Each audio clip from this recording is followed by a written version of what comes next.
I was looking around the room, and your faces are like an open book, because everybody, I think, is asking themselves, how is it possible that somebody of my vintage can remember events that happened 80 years ago?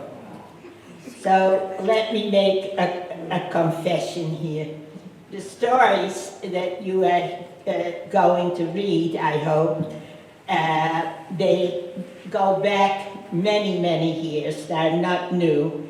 I started writing them about 40 years ago. They have been rewritten, edited, re-edited, and changed any number of times. It all started in the 1990s when I joined the creative writing group.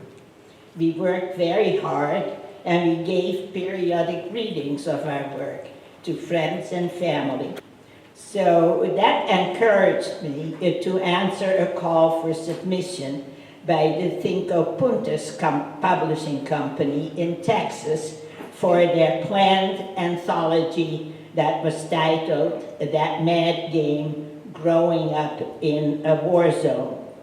My essay about the hunger winter of 1944-45 during the Nazi occupation of the Netherlands was accepted, and the book was published in 2012.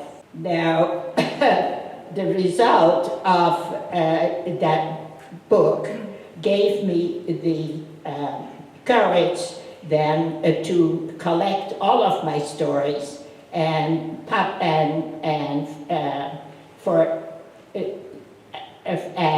try to publish them as a book.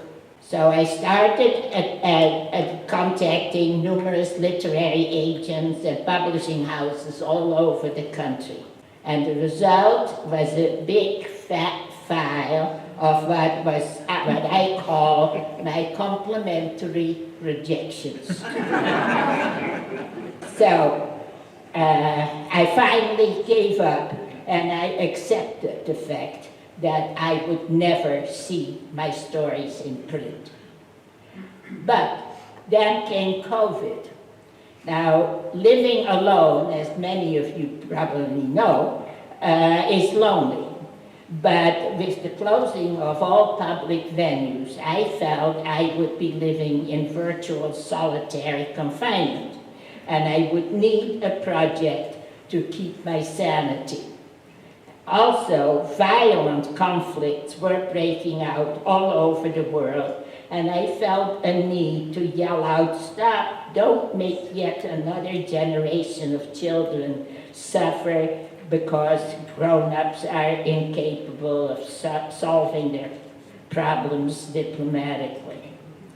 It was to take another few years, but at last my Dutch neighbor Kees, who does business with Holland, put me in touch with NetVision in the Netherlands, and in November 23, 5 years under Nazi occupation came out, and a Dutch version is scheduled to follow later this spring.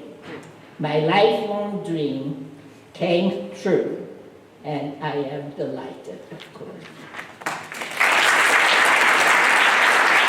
I thought I would read a few excerpts from the book to give you an idea of what it is all about. The first story took place in the summer of 1944, gleaning time in our rural community about 12 miles southwest of the capital, Amsterdam. Gleaning, in case you are not familiar with the term, consists of walking behind the big mechanical reaper that gathers stacked bundles of harvested grain at a farm, and picking up stray stalks that fall off and are left behind.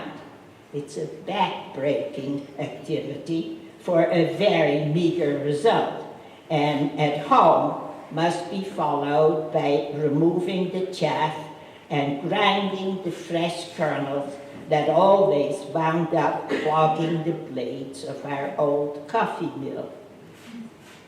So here is a story of gleaning.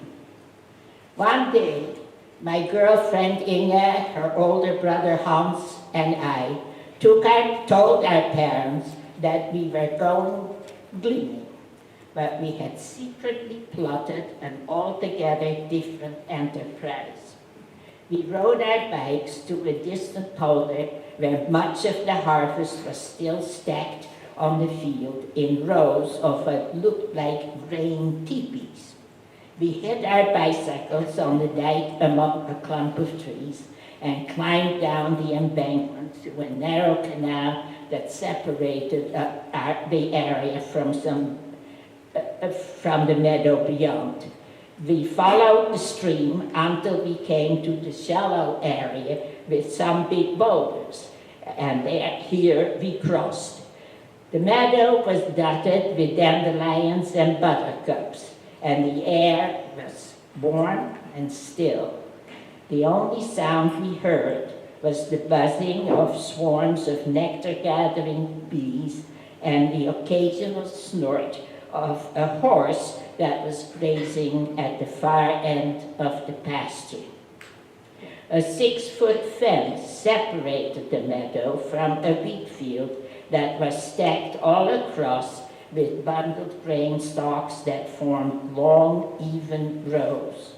We dropped on our bellies behind the great gate post to survey the area and develop a plan of action. We spotted only one guard with a shotgun and on a leash a fierce-looking watchdog that resembled the picture of Cerberus, the guardian at the entrance of the underworld in my Greek mythology textbook. We decided that we would each work 2 rows. I would start with the first stack nearest the fence in row 1. Inge was to begin. I have a hard time speaking and looking at my print. This thing is really a nuisance. Sorry about that. We decided that we would each work 2 rows. I would start with the first stack nearest the fence in row 1. Inge was to begin in row 2, and Hans would take in row 3, and Hans would take row 5.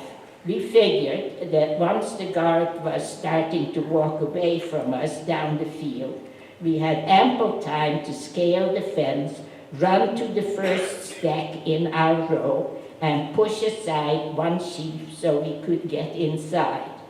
While the guard was on his way back, we would be safely out of sight, and with the help of a pair of scissors on a cord around our neck, we were going to snip off all the heads of grain around us and drop them in a large burlap sack. By slightly separating 2 sheaves in the teepee, we would be able to keep an eye on the guard and know when it was time to duck out and run to the next stack in the row.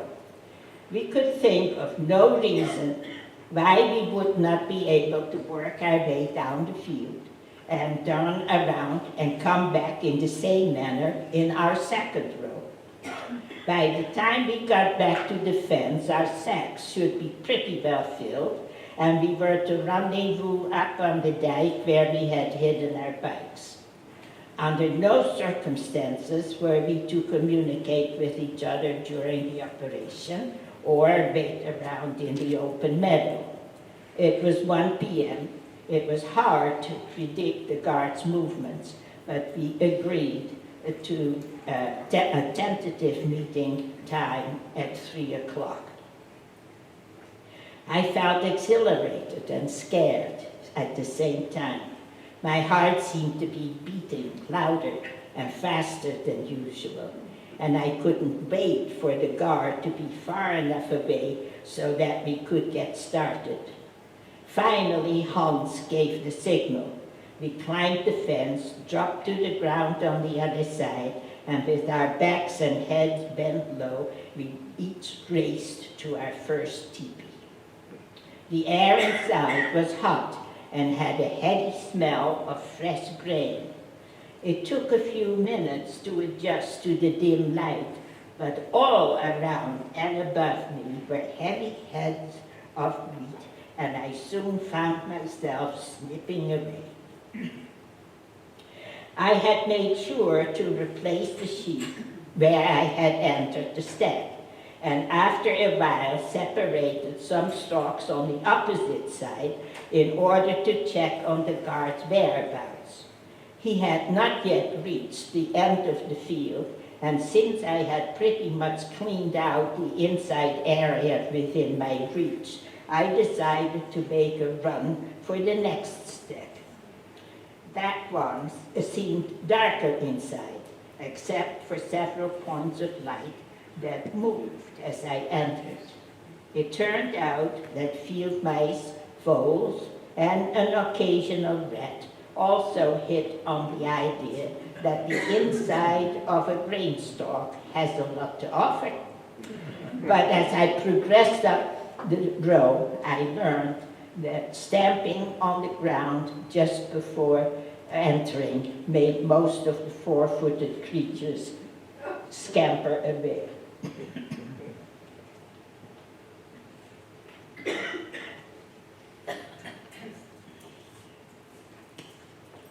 The guard took his own sweet time, moving up and down the rows, stopping from time to time to study the fluffy white clouds that were sailing across the summer sky.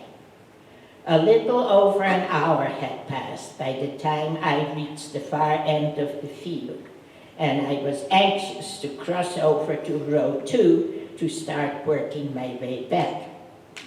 But when I peeked through the sheaves to see if the coast was clear, I found to my consternation that the guard had apparently decided to take a load off his feet and maybe have a little snooze.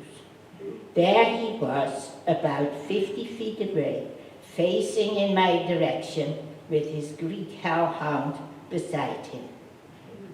What could I do? Trying to run to the second row was too risky. Going back the way I had come wasn't any safer and would deprive me of the second half of my anticipated harvest. I decided that I would have to wait it out. Time passed slowly, and I mechanically continued snipping grain, reaching higher and higher and pulling stalks down to me. Suddenly, my teepee was pulled apart, and there was the guard who had seemed fast asleep only 5 minutes earlier. "Aha!" he yelled. "I didn't think that the wind would be shaking just one damn stack on the whole field." A wave of panic swept over me and lent me wings. I leaped to my feet and started running down the field, clutching my sack against my chest while the scissors danced wildly on the cord around my neck. The guard, out of shape, held onto the dog's leash and was pulled more than ran after me. Lucky for me, his weight slowed down the animal, and I somehow managed to keep a few inches between its snarling teeth and the back of my bare legs. I arrived at the fence, jumped up, and grabbed one of the crossbars with one hand while holding on to my sack with the other. Then I pulled myself up and over the top. I did not bother to climb down the other side, but let myself fall in the tall grass. As I rolled over and over and started to scramble to my feet, I found myself face to face with the horse that had strolled down from the upper end of the meadow and now seemed very interested in my sack of grain. There was no time to lose, as the guard had reached the fence, yelling for me to stop or he would shoot. Dodging the horse's approaching teeth, I ran along the canal to where we had crossed it before, then went up the embankment, gasping for breath and silently praying, "Oh God, don't let him shoot." When I reached the hiding place on the dike, Hans and Inge were there.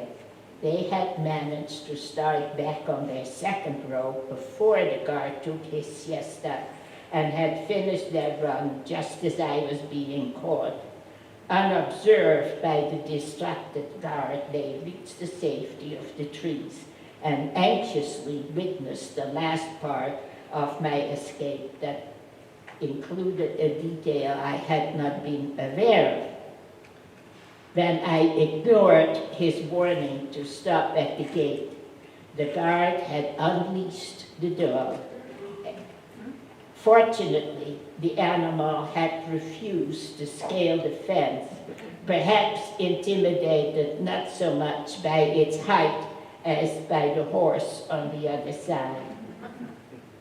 As I listened to my friends talking, I tried to catch my breath that was coming very irregularly and in huge gasps. Inge massaged my back and shoulders, and Hans gave me water from his canteen. But it must have taken me at least half an hour before I could breathe normally again. Even then, I was unable to speak, and we rode home in silence, realizing that my escape had been too narrow. On the other hand, we had all managed a very satisfactory harvest, and we parted with brave smiles and thumb-up signs. At home, Mother took one look at my sack full of heads of wheat without stalks and said, "Where have you been? You didn't get all of this from gleaning." I tried to tell her, but I could only croak. So I got out the carpet beater and she joined me in threshing the grain. There was enough for several loaves of bread, and it kept our family from feeling hungry for a few days. It took 3 days to get my voice back, but for much longer than that, I kept having nightmares about angry guards with guns, about snarling dogs and snorting, foot-stamping horses. And sometimes when I had those dreams, my voice would be gone when I woke up in the morning.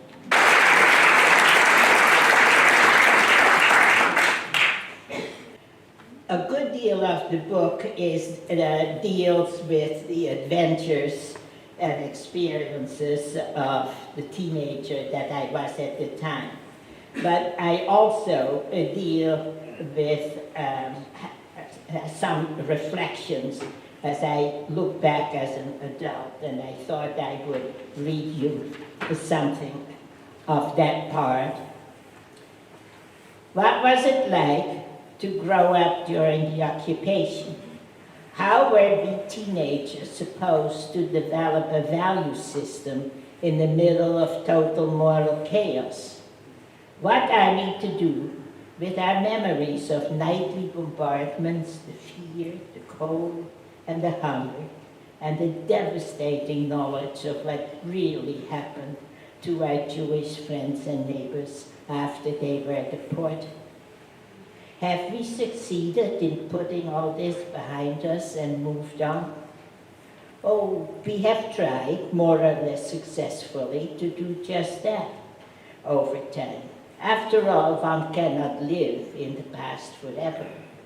We finished our interrupted education, we chose a profession, we fell in love, married, and we had children. And when our children became teenagers, we forced ourselves to be sympathetic and understanding in the face of calamities such as a bad hair day, or a zit on the nose, or of all horrible things, no date on Saturday night. We had to struggle to suppress the impatient and angry thought that our children had no idea how fortunate they were to be well-fed and protected in a comfortable home. And we had to keep reminding ourselves that our childhood was not a proper yardstick by which to measure and judge theirs. Very nice.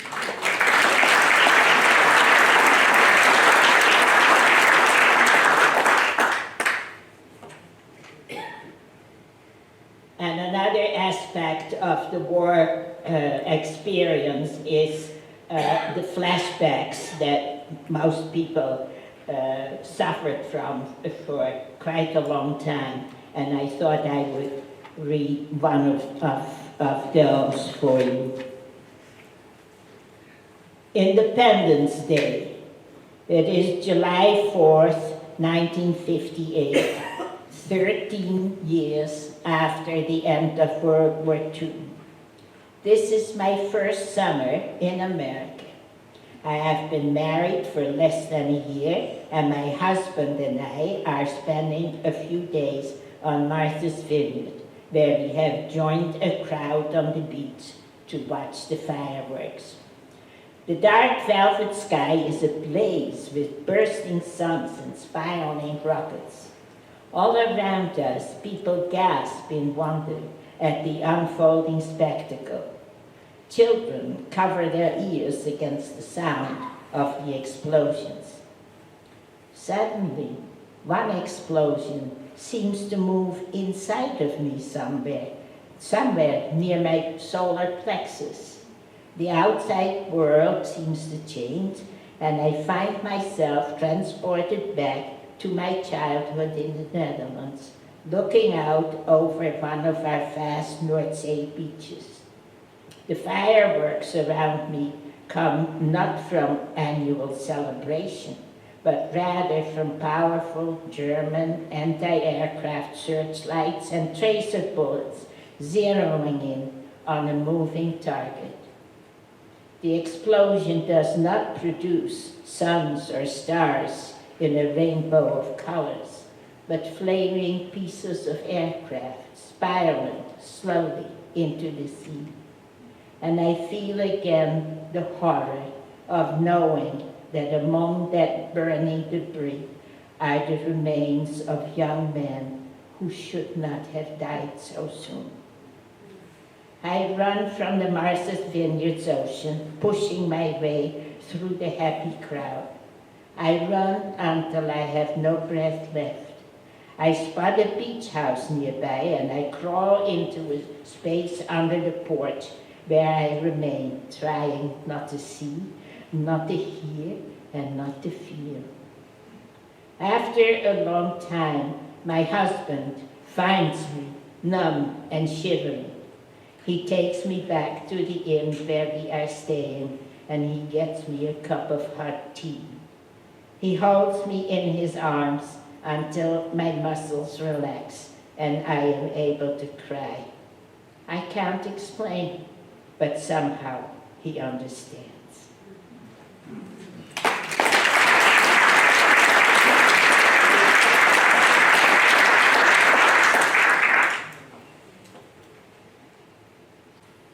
And in conclusion, I will read what is actually the end of the last paragraphs of the book. In May 2023, we celebrated the 78th anniversary of Nazi Germany's surrender. But getting rid of Hitler did not stop other dictators from raising their ugly heads. Like another COVID virus, megalomaniacs in just about every part of the world are spreading fear and destruction, such as in some states in Africa, South America, Iran, Syria, Afghanistan, North Korea, China, and Russia. My heart goes out to the people of Ukraine, Israel, and Gaza, who are experiencing the same hunger, the same cold, and the same fear of constant bombings I lived through for 5 years. They also seem to be filled with the same pride in their country and the same will to live that characterized the Dutch. Holland suffered greatly. It was occupied, but never annexed. Its people came through and have moved forward courageously. I am proud to be one of them.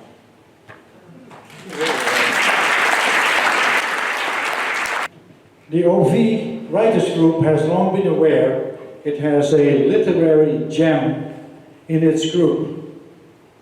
And now the world outside Oronoque Village also knows it.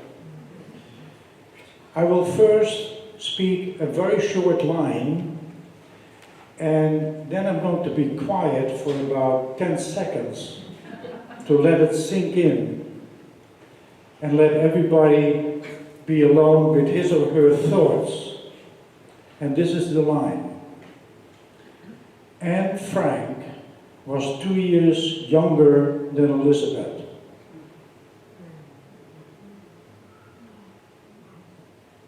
She could have still been with us. I thought it was a very poignant thought because Elisabeth is still very much with us, and Anne Frank almost seems like ancient history.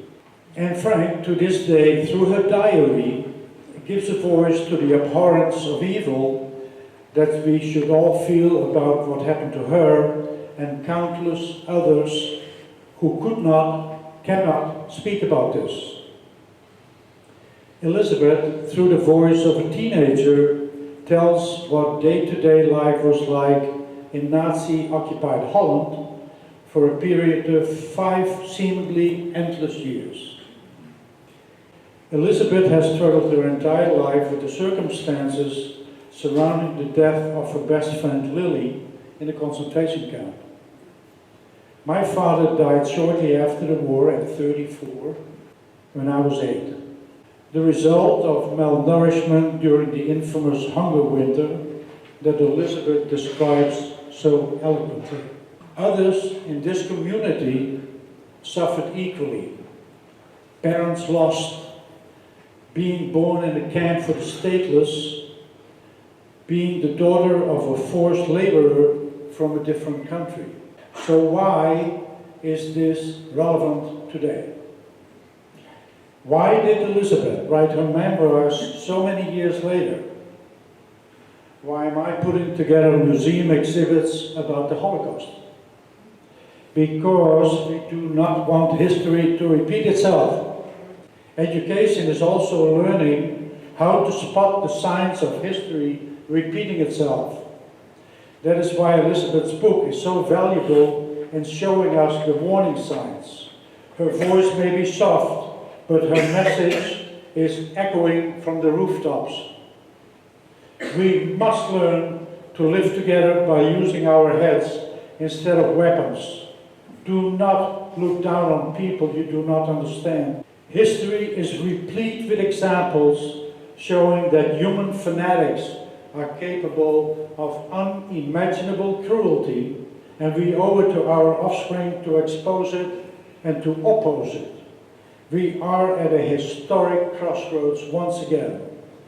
Elisabeth's book shows the danger of remaining silent. Heinrich Heine wrote that when you burn books, eventually you will burn people. Let us hope that Sophocles is right and that light does eventually prevail. Thank you, and especially thank you, Elisabeth.